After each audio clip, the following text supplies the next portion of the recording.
Last night I was browsing Reddit and I came across a couple of very disturbing stalker stories, and today I'm going to share them with you. The first one is called "My Stalker Ended Up Killing Two Girls." Not a good start. This story happened in Ohio in the 80s. You're taking me to Ohio?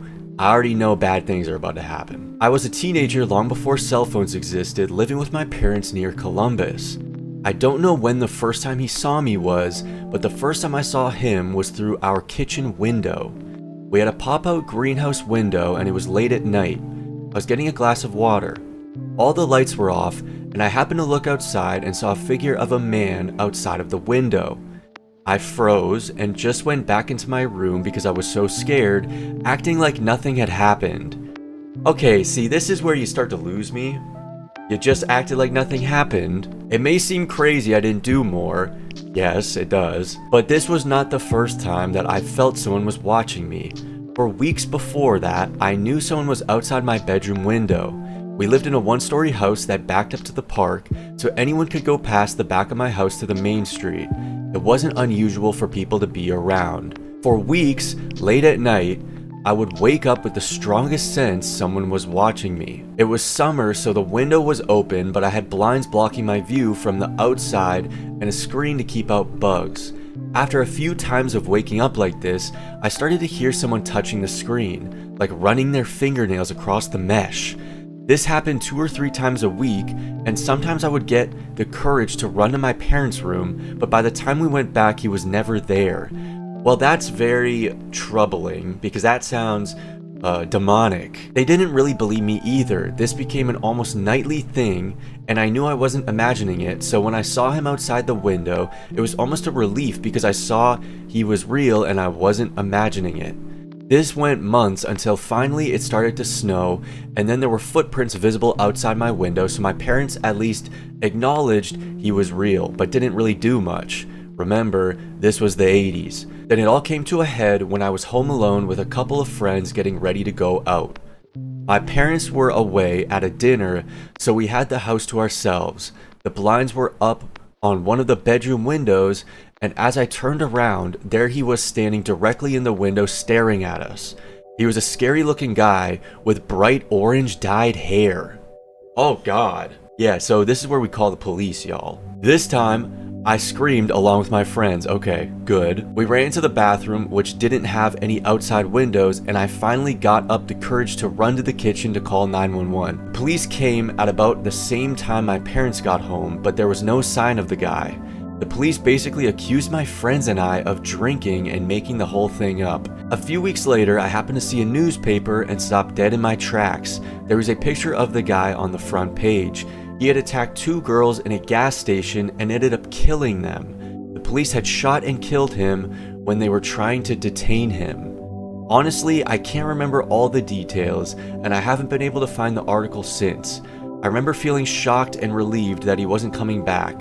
So guy with the dyed orange hair, let's not meet. Well, on the bright side, it sounds like he's dead, so I don't think you'll be meeting him, but that is very spooky. And I gotta say, I hate in these stories when they're like, yeah, there's a creepy dude outside staring at me through the window, and they're like, oh, it's fine. Or they take like 10 minutes and they're like, okay, let's go check. My classmate's mom stalked me in middle school. This happened when I was 13 or 14. I was in middle school. Okay, yeah, goes without saying. The school was about 10 minutes away by car.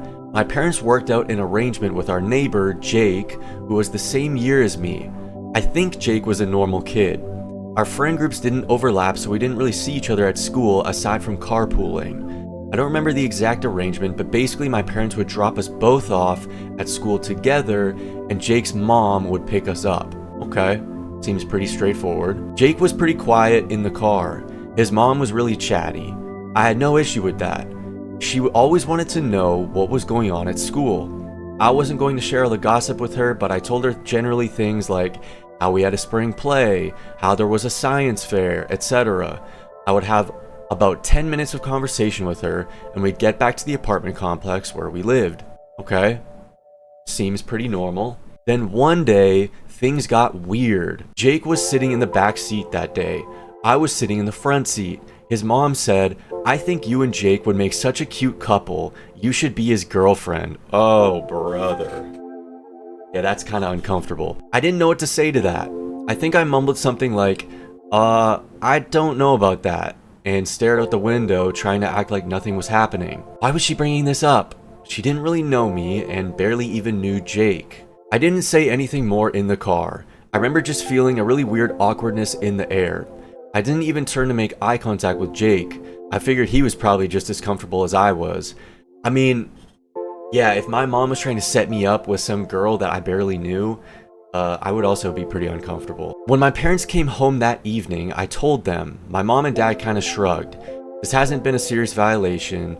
It wasn't as if Jake's mom had hit me or anything like that, but my parents said I shouldn't carpool with Jake anymore. Seems pretty reasonable. I think my dad's exact words were, "You don't need to be around that." I didn't want to tell anyone at school about this. This wasn't Jake's fault. I didn't want to make him feel bad or embarrassed by saying anything to him or go around telling people about this. I mean, yeah, to be fair, it's a little awkward, but I don't think it's like alert the schools type of awkward, you know? I kept quiet on this. I stopped carpooling with them, but I didn't tell anyone at school or anyone else. I barely saw Jake at school, and we just walked past each other when I did. But that wasn't the end of it. After that, Jake's mom started showing up in places where I would be. I used to go to the park on Saturdays to play frisbee. Now I'd see Jake's mom there. She'd smile at me. She caught on to how I went there Saturday mornings, and she'd come home every Saturday morning. I had previously never seen her there. Okay, so it's gotten a little disturbing now. We've gone past, oh, y'all should date. There were other examples like that. Also, Jake's mom showed up to the nail salon I went to. I had never seen her there before, but I saw her twice the same month after we stopped carpooling. Maybe this was all a coincidence, but I know it wasn't. One day, she came up to me at the library and said something like, "It's so nice to see you here. I bet Jake would love it if you came over to visit sometime soon. You two should hang out more." Okay, lady, it's time to take the hint. Alright, you're a grown adult. I don't think you should be this oblivious. They stopped carpooling for a reason. I didn't know what to say. All I could do was give this awkward smile and mumble something like, "Yeah, sure, maybe." Eventually, I had to tell my parents about this.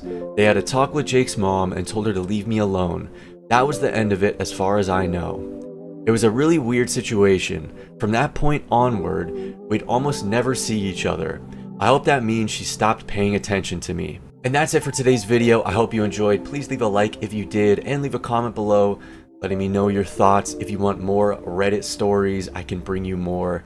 And it lets me know that you are enjoying the videos. I upload every single day, so if you want to be notified when I upload next, will be tomorrow, make sure you hit the subscribe button. Thank you so much for watching. I appreciate each and every one of you, and I will see you tomorrow. Have a good rest of your day, and peace.